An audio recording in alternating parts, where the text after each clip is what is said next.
जय भारत। आज की इस वीडियो में हम प्रतिशत का दूसरा वीडियो शुरू करते हैं। यहाँ पर देखिए क्वेश्चन 6 नंबर से है, तो बाकी के हम पिछले वीडियो में बता चुके हैं।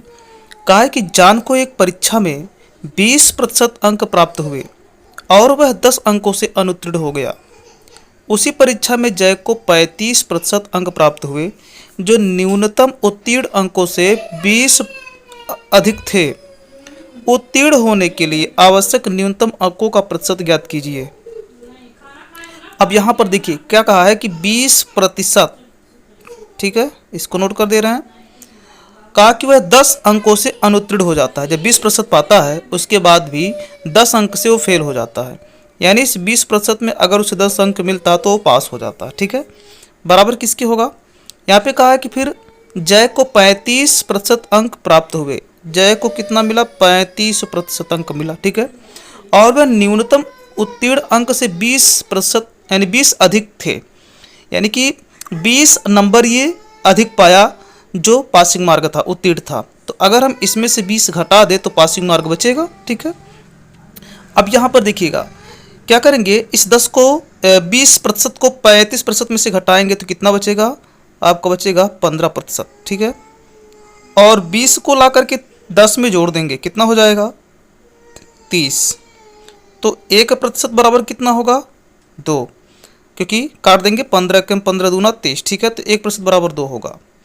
अब यहाँ पर देखिए लास्ट में कहा आवश्यक न्यूनतम अंकों का प्रतिशत क्या है, यानी कि पास होने के लिए कितना प्रतिशत होना चाहिए। ठीक है, तो चूंकि देखिए यहाँ पास होने के लिए 20% ये हुआ और 10 नंबर ये, तो अगर ये 10 नंबर हमें मिल जाए तो हम 20% में जोड़ देंगे तो टोटल प्रतिशत कितना होना चाहिए पासिंग मार्क, वो हम मिल जाएगा। तो चूंकि 1% अगर 2 के बराबर है तो ये 10 कितने परसेंट के बराबर होगा? यहाँ पर एक बार फिर से लिखते हैं, 2 बराबर 1% है तो दोनों तरफ 5 कूड़ा करा देंगे तो 5 दूना 10 और ये 5 एक 5%, यानी कि 10 अंक 5% के बराबर होगा। और 20% ये पहले से है और 5% ये 10 नंबर का, तो मिला करके टोटल 25% हो जाएगा। ठीक है, अब 25% देखिए ऑप्शन डी में दिया है, तो इस तरह से हमारा डी ऑप्शन सही होगा। अगला प्रश्न क्या कहता है, एक परीक्षा में 30% विद्यार्थी गणित में असफल रहते हैं, 25% अंग्रेजी में और 15 दोनों विषयों में असफल रहते हैं। असफल विद्यार्थी कितने प्रतिशत होंगे? यहाँ पर देखिएगा ऐसे प्रश्नों को लगाने के लिए हम क्या करते हैं, लिखते हैं 2 बार पास पास और यहाँ पर फेल। ठीक है, 2 बार लिखते हैं पास पास और 1 बार लिखते हैं फेल। ऐसे सवालों को लगाने का तरीका बहुत ही सिंपल तरीका है, आसान तरीका है। अब यहाँ पर देखिए जैसे कहा ना कि एक परीक्षा में 30% विद्यार्थी गणित में असफल रहते हैं, 30% बच्चे असफल हो जाते हैं, पर यहाँ पे ट्रिक क्या है? पास पास और फेल। तो अगर 30% असफल हैं तो यानी 70% पास हैं। ठीक है, फिर कहता है कि 25% अंग्रेजी में फेल हो जाते हैं। ठीक है, तो 25% अंग्रेजी में हो रहे हैं तो पास कितने होंगे? 75%। उसके बाद में क्या कहा है कि 15% दोनों में असफल हो जाते हैं। 15% दोनों में असफल अगर हो रहे हैं तो असफल यानी फेल वाले तो वही रहेंगे, 15% का 15 ही रहेगा। इसको हम टोटल कर लेंगे। ठीक है, और इसमें से हम माइनस कर देंगे 100। बस यही आपको याद रखना है, पास पास फेल करके सबको जोड़ देना है, फिर 100 घटा देना है। अब यहाँ पर देखिएगा 75 और 15 जोड़ेंगे कितना होगा? तो 80 90 हो जाएगा। 90 और 70 कितना होगा? तो 90 70 हो जाएगा 160। इसमें से 100 को माइनस करेंगे तो टोटल आंसर आ जाएगा 60%। ठीक है, 60% आएगा। ऑप्शन डी आपका सही होगा। एक परीक्षा में 45% विद्यार्थी इतिहास में और 60% विद्यार्थी हिंदी में उत्तीर्ण हुए। यदि 8% विद्यार्थी दोनों विषयों में अनुत्तीर्ण हुए तो दोनों विषयों में कितने प्रतिशत विद्यार्थी उत्तीर्ण हुए हैं? अब यहाँ पर लिखेंगे पास पास पास फेल, ये ट्रिक अपनाना है। तो यहाँ पे कहा ना कि एक परीक्षा में 45% विद्यार्थी इतिहास में और 60% विद्यार्थी हिंदी में उत्तीर्ण है। उत्तीर्ण का मतलब क्या? पास हैं, तो पास ही हमने लेना है यहाँ पर। ठीक है, 45 + 60 माइनस फेल का क्या कहा, 8% विद्यार्थी दोनों विषयों में अनुत्तीर्ण यानी फेल हो जाते हैं, तो ये प्लस हो जाएगा 8%, इसमें से क्या करेंगे -100। अब यहाँ पे जोड़ लेंगे तो ये जोड़ेगा 105 और 8 13, 113 हुआ, 100 को कर देंगे माइनस तो आएगा 13%। ठीक है, 13% कहाँ पे दिया है, ऑप्शन सी देखिए दिया है 13%। इस तरह से ऑप्शन सी आपका सही होगा। अगला क्वेश्चन है, एक परीक्षा में गणित में 66% और अंग्रेजी में 70% अभ्यर्थी उत्तीर्ण हुए, यदि 20% अभ्यर्थी दोनों विषयों में अनुत्तीर्ण हुए और 350 अभ्यर्थी दोनों विषयों में उत्तीर्ण हुए तो कितने अभ्यर्थी परीक्षा में थे। ठीक है, कितने लोग परीक्षा में बैठे थे। यहाँ पर देखिए ट्रिक लगाना पास पास और फेल का, तो यहाँ पे 66% अंग्रेजी में, 70%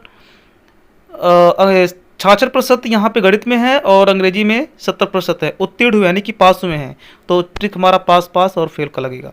तो 66 ये पास हुए और 70 ये पास हुए, प्लस फेल कितने हैं, तो देखिए 20% दोनों में अनुत्तीर्ण हो जाते हैं अर्थात फेल हो जाते हैं, इसको जोड़ के 100 कर देंगे माइनस यहाँ से, तो कितना आ जाएगा ये जोड़ने पर, तो 7 70 और 20 90 हो जाएगा और 60 जोड़ देंगे तो 90 और 66, ये जो 66 दिया है तो हो जाएगा कितना 156 हो जाएगा। ठीक है, यहाँ से 100 को कर देंगे माइनस, आपका बचेगा कितना 56%। 56% आया, लेकिन ये कहा है कि 56% किसके बराबर है 350 के। ठीक है, तो 56% 350 के बराबर है, इस बात को हमें याद रखना है 350।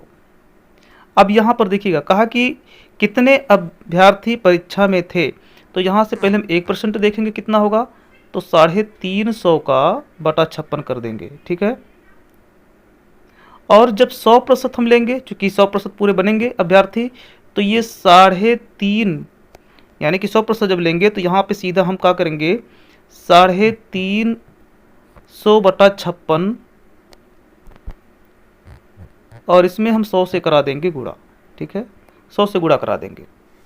आप इसको सॉल्व करिएगा जब, तो यहाँ से आप काटिएगा 2 से काटिएगा तो कितना हो जाएगा 28 बार जाएगा, 28 दूना 56, और इसको काटेंगे 2 से तो कितनी बार जाएगा 2 1 2 हो जाएगा, 15 2 7 14, 1 15 2 5 6 10, फिर काटेंगे 7 से तो 7 चौक 28 और 7 दूना 14 और 7 पच्चे 35। ठीक है, फिर 4 से काटेंगे इसको 25 बार जाएगा, इस 25 और इस 25 का करा देंगे गुणा तो कितना हो जाएगा 25 25 का गुणा हो जाएगा 625। ऑप्शन डी देखिए दिया 625। यहाँ पर 10वां सवाल कहा है, एक भर्ती परीक्षा में अभ्यर्थियों की सामान्य जागरूकता जीए और गणितीय अभिक्षमता क्यूटी की परीक्षा हुई।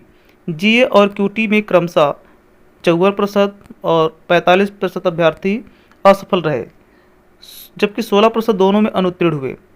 यदि दोनों में सफल होने वाले अभ्यर्थियों की संख्या 136 है तो कुल कितनी संख्या है। देखिए अभी हमने जिस तरह का प्रश्न 9वां बताया, सेम उसी आधार पे ये 10वां लगेगा। 10वें का आंसर आपको कमेंट में बताना है। ठीक है, इसको हम टेस्ट के तौर पे रखते हैं और आप वीडियो को थोड़ा रोक लीजिएगा, रोक करके इसका जवाब आप खुद ढूंढिएगा और कमेंट में बताइएगा। तो चलिए हम यहाँ पे इसको हल करके देख लेते हैं। तो यहाँ पे हमने ट्रिक बताया था ना पास पास और फेल, तो यहाँ पर क्या कहा है कि 54% और 45% अभ्यर्थी असफल रहे, तो सफल कितने रहे तो 46। ठीक है, 46% पास हुए हैं चूंकि 54% फेल हुए हैं, 45% असफल हुए हैं तो 55% सफल होंगे, प्लस करना है असफल यहाँ पे तो असफल 16, दोनों में अनुत्तीर्ण हो जाते हैं तो 16 ऐसे ही रहेगा। इसी में से हमें क्या कर देना है 100 को माइनस, तो जोड़िए यहाँ पे कितना होगा, तो 6 और 5 कितना हो जाएगा 11, 11 6 17 हो गया, 1 और ये 5 1 6, 6 4 10 और 1 11, यहाँ से घटा देंगे कितना आएगा 17। ठीक है, हमारा ये आ गया 17%, लेकिन यहाँ पे कहा है टोटल कितना हो जाता है 136, मतलब ये 17% 136 के बराबर है, तो 17% हो जाए किसके बराबर 136 के, तो 1% किसके बराबर होगा 136 बटा 17। तो यहाँ पर देखेंगे 100% किसके बराबर होगा, तो 136 बटा 17 गुणे यहाँ पे 100 कर देंगे। ठीक है, अब इसको हल करना है, सॉल्व करना है, तो 17 से काटिए इसको, तो आपका जाएगा 8 बार। ठीक है, 17 8 136 और ये है आपका 100 और 8 का गुणा कराएंगे तो कितना हो जाएगा 800 हो जाएगा। तो ऑल्सो देखिए ऑप्शन डी में दिया है, तो इस तरह से हमारा डी ऑप्शन सही है। हमें आशा है आपको ये सवाल अच्छे से प्रतिशत का सवाल सब समझ में आया होगा। वीडियो देखने के लिए धन्यवाद।